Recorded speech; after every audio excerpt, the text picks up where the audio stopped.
अगर मेरा गमला हिल गया तो G20 गया।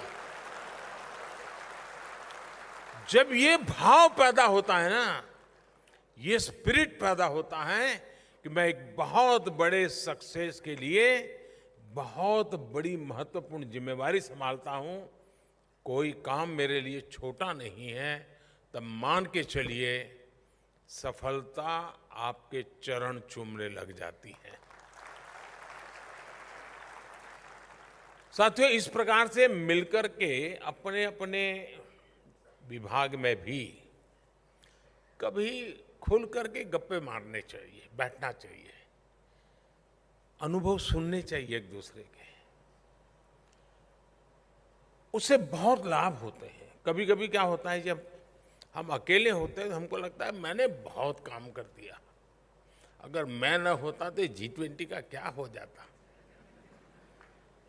लेकिन जब इसमें सुनते हैं तो पता चलता है यार, मेरे से तो ज्यादा उसने किया था, मेरे से तो ज्यादा वो कर रहा था, मुसीबत को बीच में देखो वो काम कर रहा था। तो हमें लगता है कि नहीं नहीं, मैंने जो किया तो वो तो अच्छा ही है, लेकिन औरों ने भी बहुत अच्छा किया है, तब जाकर के सफलता मिली है। जिस पल हम किसी और के सामर्थ्य को जानते हैं, उसके एफर्ट्स को जानते हैं, तब हमें ईर्ष्या भाव नहीं होता है, हमें अपने भीतर झोंकने का अवसर मिलता है। अच्छा, मैं तो कल तक सोचता था यार मैंने ही सब कुछ किया, लेकिन आज पता चला कि इतने लोगों ने किया है। ये बात सही है कि आप लोग न टीवी में आए होंगे, न आपके अखबार में फोटो छपी होगी, न कहीं नाम छपा होगा। नाम तो उन लोगों के छपते होंगे जिसने कभी पसीना भी नहीं बहाया होगा, क्योंकि उनकी महारत उसमें है।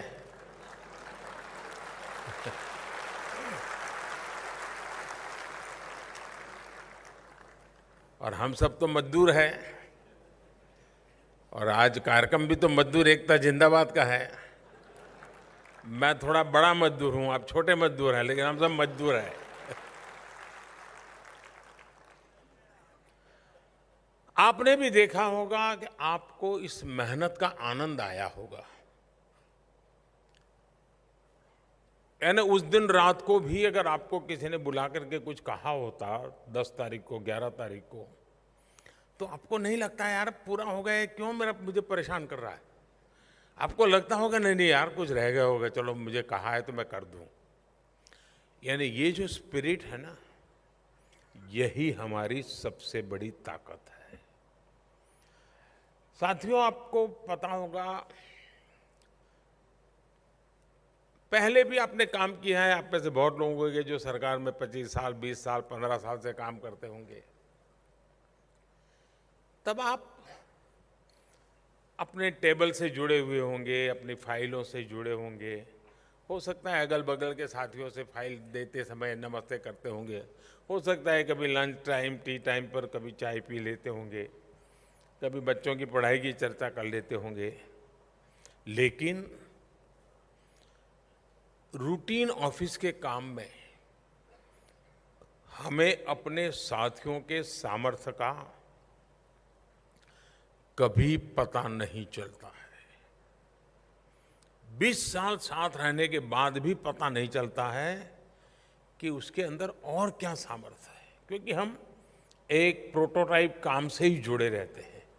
जब इस प्रकार के अवसर में हम काम करते हैं तो हर पल नया सोचना होता है, नई जिम्मेवारी बन जाती है, नई चुनौती आ जाती है, कोई समाधान करना। और तब किसी साथी को देखते हैं तो लगता है अरे इसमें तो बहुत बढ़िया क्वालिटी है जी। यानी ये किसी भी गवर्नेंस के सक्सेस के लिए फील्ड में इस प्रकार से कंधा मिला करके काम करना, वो साइलोस को भी खत्म करता है, वर्टिकल साइलोस और हॉरिजॉन्टल साइलोस सबको खत्म करता है, और एक टीम अपने आप पैदा हो जाती है। आपने इतने सालों से काम किया होगा, लेकिन यहाँ G20 के समय रात रात जगे होंगे, बैठे होंगे, कहीं फुटपाथ के आसपास कहीं जाकर के चाय ढूंढी होगी, उसमें से जो नए साथी मिले होंगे वो शायद 20 साल की 15 साल की नौकरी में नहीं मिले होंगे। ऐसे नए सामर्थ्यवान साथी आपको इस कार्यक्रम में जरूर मिले होंगे।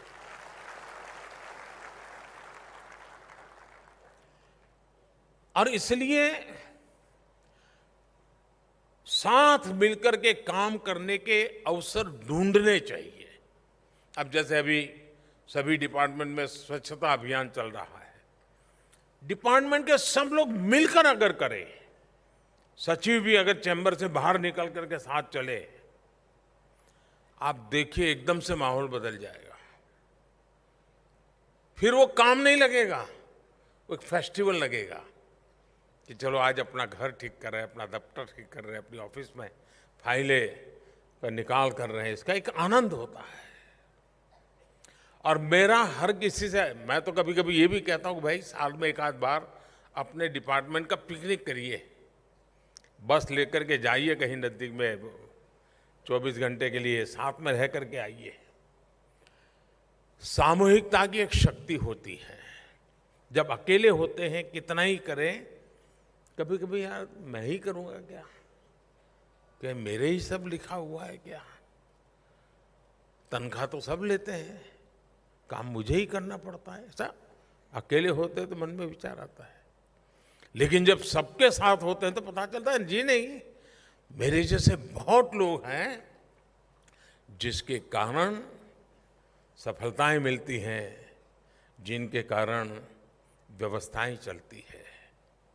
साथियों, एक और भी महत्व की बात है कि हमें हमेशा अपने से ऊपर जो लोग हैं वो, और अपने हम जिनसे काम लेते हैं वो, इनसे हायरार्की और प्रोटोकॉल की दुनिया से कभी बाहर निकल करके देखना चाहिए। हमें कल्पना तक नहीं होती है कि उन लोगों में ऐसा कैसा सामर्थ्य होता है। और जब आप अपने साथियों की शक्ति को पहचानते हैं तो आपको एक अद्भुत परिणाम मिलता है। कभी आप अपने दफ्तर में एक बार एक काम कीजिए, छोटा सा मैं आपको एक गेम बताता हूँ, वो करिए।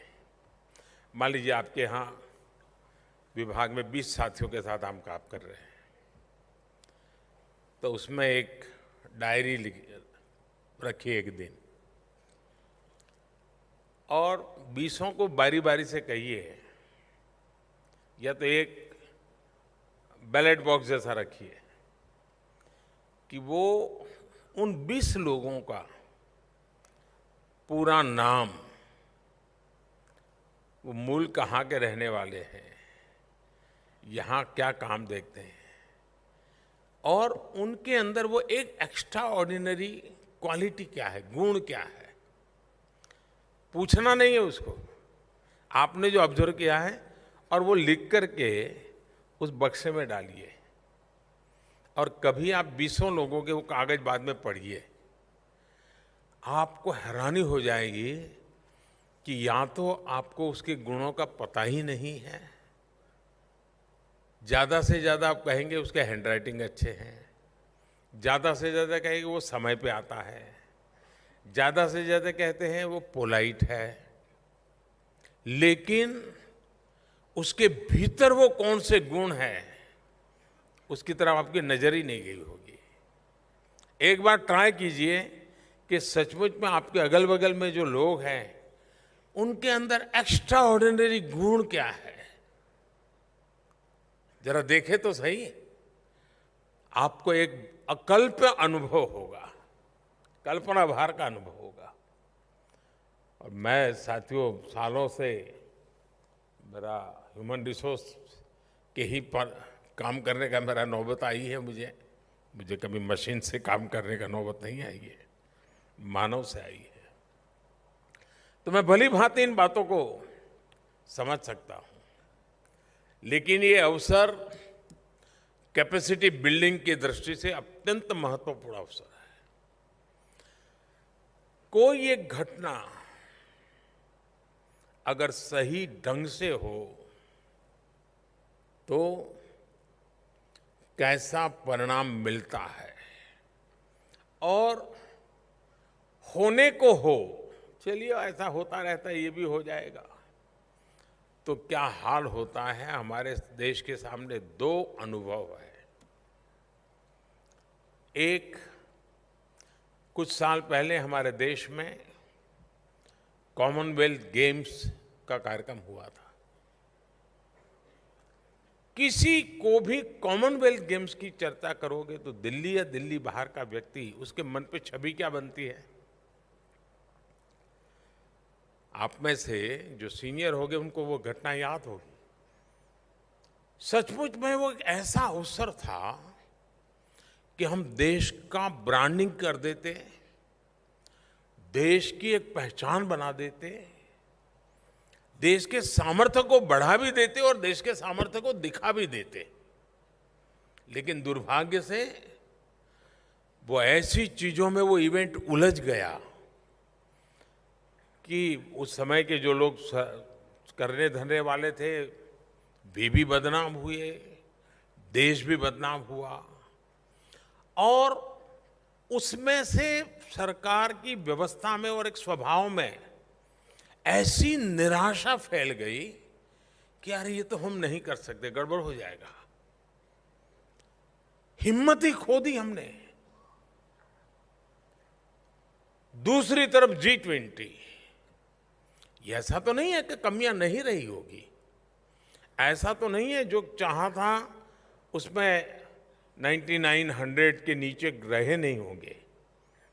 कोई 94 पहुंचे होंगे, कोई 99 पहुंचे और कोई 102 भी हो गए होंगे। लेकिन कुल मिलाकर के एक क्यूमुलेटिव इफेक्ट था।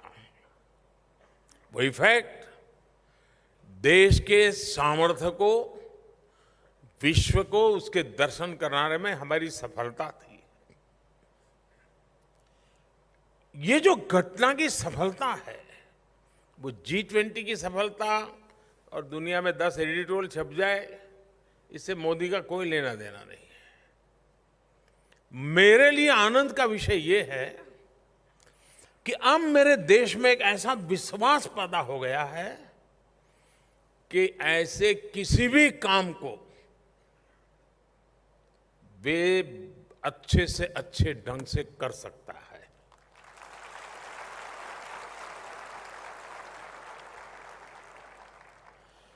पहले कहीं पर भी कोई कैलेमिटी होती है, कोई मानवीय संबंधित विषयों पर काम करना हुआ है तो वेस्टर्न वर्ल्ड का ही नाम आता था कि भाई दुनिया में ये हुआ तो फलाना देश, ढिकना देश, इसने ये पहुंच गए, वो कर दिए।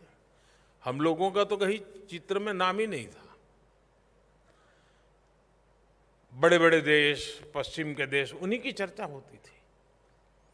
लेकिन हमने देखा कि जब नेपाल में भूकंप आया और हमारे लोगों ने जिस प्रकार से काम किया, फिजी में जब साइक्लोन आया जिस प्रकार से हमारे लोगों ने काम किया, श्रीलंका संकट में था और हमने वहां जब चीजें पहुंचानी थी, मालदीव में बिजली संकट आया, पीने का पानी नहीं था, जिस तेजी से हमारे लोगों ने पानी पहुंचाया,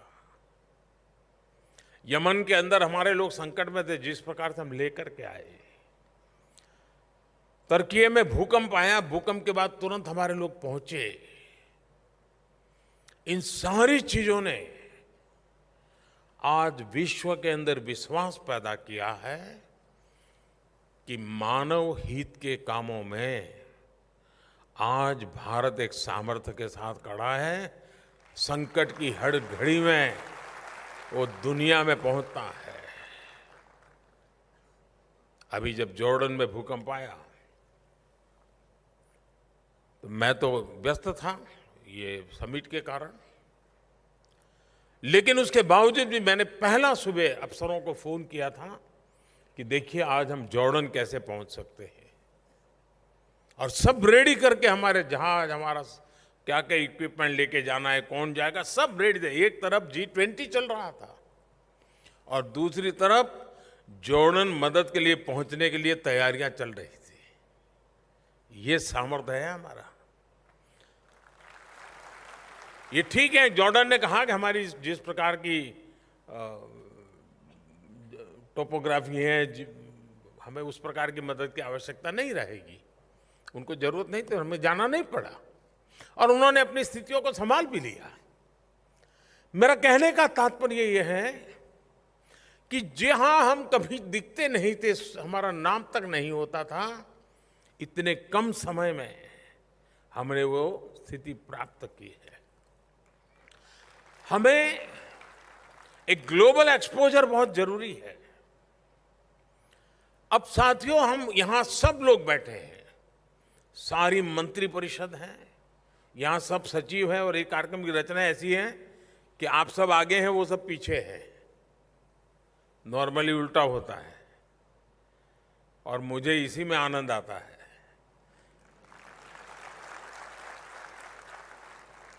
क्योंकि मैं जब आपको यहां नीचे देखता हूं, मतलब मेरी नींव मजबूत है। ऊपर थोड़ा हिल जाएगा तो भी तकलीफ नहीं है।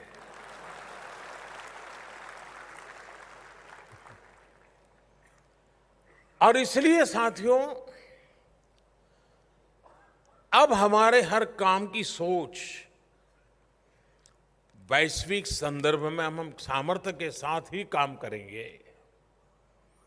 अब देखिए, G20 समिट हो, दुनिया में से 1 लाख लोग आए हैं यहां, और वो लोग थे जो उन देश की निर्णायक टीम के हिस्से थे, नीति निर्धारण करने वाली टीम के हिस्से थे, और उन्होंने आकर के भारत को देखा है, जाना है, यहाँ की विविधता को सेलिब्रेट किया है। वो अपने देश में जाकर के इन बातों को नहीं बताएगा ऐसा नहीं है, वो बताएगा। इसका मतलब कि वो आपके टूरिज्म का एम्बेसडर बन के गया है। आपको लगता होगा कि मैंने तो उसको आया तब नमस्ते किया था, मैंने तो उसको पूछा था, साहब मैं क्या सेवा कर सकता हूं। मैंने तो उसको पूछा था, अच्छा आपको चाय चाहिए। आपने इतना काम नहीं किया है। आपने उसको नमस्ते करके, आपने उसको चाय का पूछ करके, आपने उसकी किसी जरूरत को पूरी करके आपने उसके भीतर हिंदुस्तान के एम्बेसडर बनने का बीज बो दिया है। आपने इतनी बड़ी सेवा की है। वो भारत का एम्बेसडर बनेगा, जहां भी जाएगा कहेगा, अरे भाई हिंदुस्तान तो देखने जैसा है, वहां तो ऐसा ऐसा है, वहां तो ऐसी चीजें होती है, टेक्नोलॉजी में तो हिंदुस्तान ऐसा आगे है, वो जरूर कहेगा। मेरा कहने का तात्पर्य है कि अब मौका है हमारे लिए टूरिज्म को हमें बहुत बड़े नई ऊंचाई पर ले